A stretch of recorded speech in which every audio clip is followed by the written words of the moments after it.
ٹھگ جو اس گاؤں کے لوگوں کو لوٹنے آیا تھا خود لٹ گیا۔ ایک چھوٹے سے گاؤں کے لوگ سیدھے سادے اور شریف تھے۔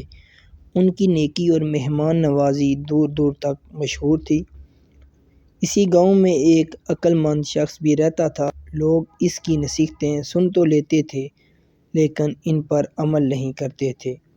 ایک ٹھگ نے ان کے متعلق سنا تو وہ اس گاؤں میں بڑی بری حالت میں پہنچا اور لوگوں کو اپنا لٹ جانے کی جھوٹی داستان سنائی۔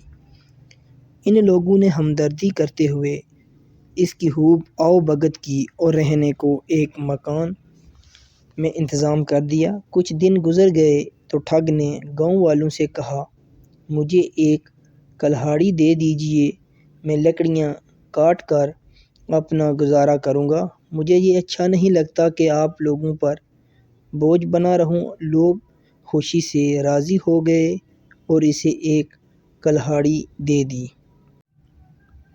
آگے جاری ہے پارٹ 2 میں۔ امید کرتا ہوں آپ کو یہ ویڈیو اچھی لگی ہوگی۔ اگر اچھی لگی ہو تو ہمارے چینل کو ضرور سبسکرائب کریں۔